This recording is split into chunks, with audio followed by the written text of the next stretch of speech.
اعوذ باللہ من الشیطان الرجیم بسم اللہ الرحمن الرحیم غیر جماعت کی ہونہار طالب السلام علیکم۔ کل کی ویڈیو کلاس میں ہم نے رشید احمد صدیقی کا مضمون دعوت مکمل کر لیا اور اس کے تقریباً تمام جو مشقی سوالات تھے وہ ہم نے حل کر دیے۔ تو آج ہمارا موضوع مولوی عبدالحق کا خاکہ گدڑی کا لال نور خان۔ لیکن پہلے ہم مولوی عبدالحق کی زندگی اور ادبی کارناموں پر ایک نظر ڈالیں گے۔ اس کے بعد آپ کو خاکے کے متعلق جانکاری دیں گے کہ خاکہ کیا ہوتا ہے۔ اگر آپ اپنی کتاب کا پیج نمبر 72 یعنی کہ 72 نکالیں گے تو ہم مولوی عبدالحق کے بارے میں آپ کو جانکاری دیں گے۔ مولوی عبدالحق بابائے اردو مولوی عبدالحق ہاپڑ ضلع میرٹھ کی میں 1870 عیسوی میں پیدا ہوئے۔ تو مولوی عبدالحق کو بابائے اردو کہا جاتا ہے کیونکہ مولوی عبدالحق نے اردو زبان کو بڑھاوا دینے اور اس کو ایک عالمی زبان بنانے میں بہت ہی اہم کردار ادا کیا ہے۔ اسی وجہ سے اس کو بابائے اردو کہا جاتا ہے۔ تو مولوی عبدالحق ہاپڑ ضلع میرٹھ میں 1870 عیسوی میں پیدا ہوئی، یعنی کہ ان کی پیدائش 1870 میں ہوئی۔ ابتدائی تعلیم مقامی طور پر حاصل کرنے کے بعد علی گڑھ کالج میں BA پاس کیا۔ تو مولوی عبدالحق نے ابتدائی تعلیم مقامی طور پر حاصل کی اور بعد میں علی گڑھ سے BA پاس کیا۔ طالب علمی کے زمانے میں ہی ان کو سر سید حالی محسن ملک جیسے عالموں کی صحبت سے فیضیاب ہونے کا موقع ملا۔ تو طالب علم کے زمانے میں مولوی عبدالحق کو سر سید احمد خان، الطاف حسین حالی، محسن ملک اور جیسے عظیم عالموں کی صحبت میں رہنے کا موقع ملا اور اسے فیضیاب ہوئی، جس سے تصنیف و تالیف کے کاموں میں ان کی دلچسپی بڑھ گئی۔ تو ان کی صحبت سے ان کی جو تصنیف لکھنے کا ڈھنگ اور سوچنے کا ڈھنگ ان کاموں میں اس کو بڑی دلچسپی بڑھ گئی۔ حیدرآباد میں مدرس کے عہدے پر فائز ہوئی۔ تو تعلیم مکمل کرنے کے بعد مولوی عبدالحق ایک مدرس یعنی حیدرآباد میں فائز ہوئی۔ پھر ترقی کرتے کرتے انسپکٹر مدارس بن گئی۔ تو پھر ترقی کرتے وہ ان دنوں انسپکٹر ہوا کرتے تھے، تو وہ انسپکٹر مدارس بن گئے۔ اس زمانے میں انجمن ترقی اردو کے سیکرٹری منتخب ہو گئی۔ تو ان کو انجمن ترقی اردو کے سیکرٹری کے طور پر منتخب کیا گیا۔ کچھ روز عثمانیہ یونیورسٹی کے شعبہ ترجمہ میں ناظر رہے، پھر اورنگ آباد کالج کے پرنسپل ہو گئے۔ تو کچھ عرصے تک عثمانیہ یونیورسٹی جو ان دنوں بہت بڑی یونیورسٹی ہوا کرتی تھی، تو اس کے شعبہ ترجمہ میں ناظر رہے، پھر اورنگ آباد کالج کے پرنسپل ہو گئی اور آخر کار عثمانیہ یونیورسٹی کے شعبہ اردو کے صدر ہو گئی، یعنی کہ عثمانیہ یونیورسٹی میں شعبہ اردو کے آپ صدر رہی۔ ملازمت کی سے سبکدوش ہونے کے بعد دلی چلے آئے اور یہاں اردو کی تعلیم و ترقی کے لیے کتابوں کی اشاعت کا کام بڑے پیمانے پر شروع کیا اور کتابوں کا ایک بڑا ذخیرہ انجمن ترقی اردو کی کتب خانے کے لیے جمع کر دیا۔ تو ملازمت کے سبکدوش ہونے کے بعد آپ دلی چلے آئے اور یہاں اردو کی ترقی و تعلیم کے لیے کتابوں کی اشاعت کی۔ تو کتابوں کا ایک بڑا ذخیرہ انجمن ترقی اردو کے لیے کتب خانے میں جمع کیا، لیکن وہ بڑا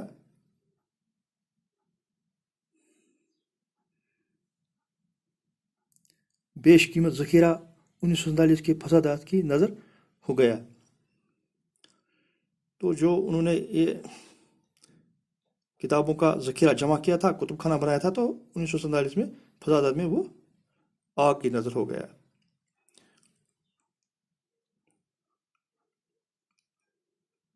عبدالحق ناامید ہو کر پاکستان چلے گئے، وہاں انجمن ترقی اردو کا کام نئے سرے سے شروع کر دیا۔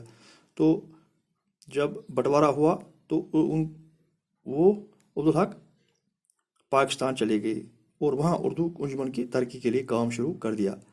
اردو کا ایک کالج کراچی میں قائم کیا اور تن من دھن سے اردو کے کاموں میں لگے، مگر وہاں بھی حالات ناموافق تھے۔ مخالفتوں کے باوجود وہ اپنا کام کرتے رہے تاکہ وقت موعود آ پہنچا اور 1963 میں پاکستان کے کراچی شہر میں دائع اجل کو لاحق کیا گئے۔ تو پاکستان بھی انہوں نے اردو کی بہت خدمت کی اور 1963 میں اس دنیا سے رخصت ہوئی۔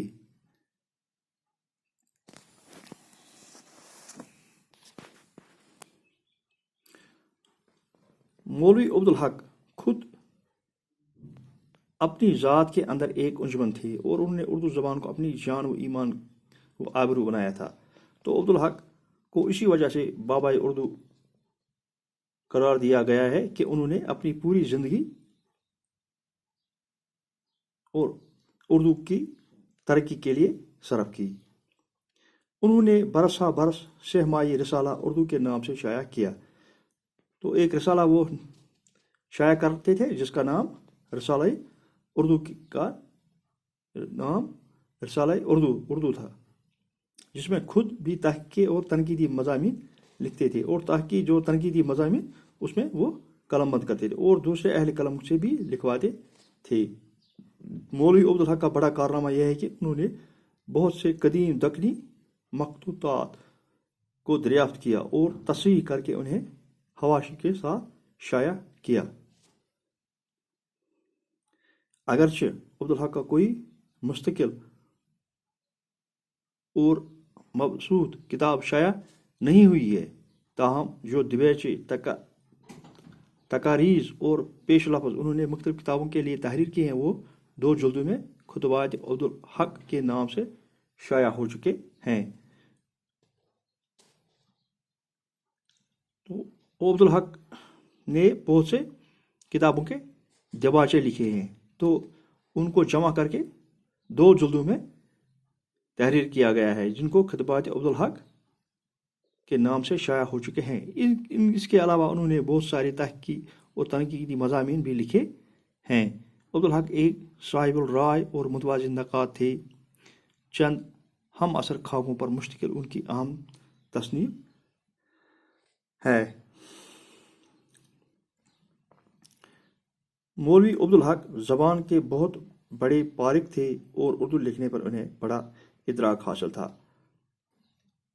ان کا اسلوب سادہ، رواں اور سلیس ہے۔ جو ان کو مکاتیب تھے وہ بہت ہی آسان زبان میں لکھتے تھے اور سادہ زبان تھی اور سلیس ہے۔ ہندی کے اکثر الفاظ نہایت خوبی سے استعمال کرتے تھے، تو اپنی اردو میں وہ ہندی کے الفاظ بھی بڑی خوبی سے استعمال کرتے تھے۔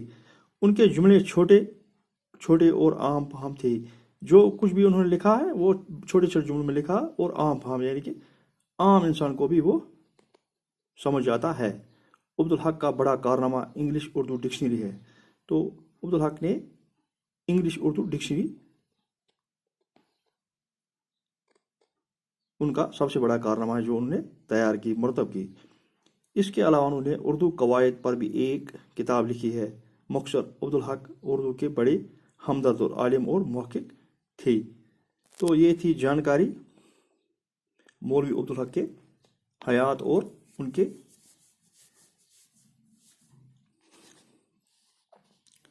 ادبی کارناموں کا ذکر۔ تو اب ہم خاکہ کے بارے میں آپ کو تھوڑی سی جانکاری دیں گے کہ خاکہ کیا ہوتا ہے، کیونکہ کل ہم نے عبدالحق کا انشاءاللہ ہم پڑھیں گے گدری کا لال جو کہ خاکہ ہے۔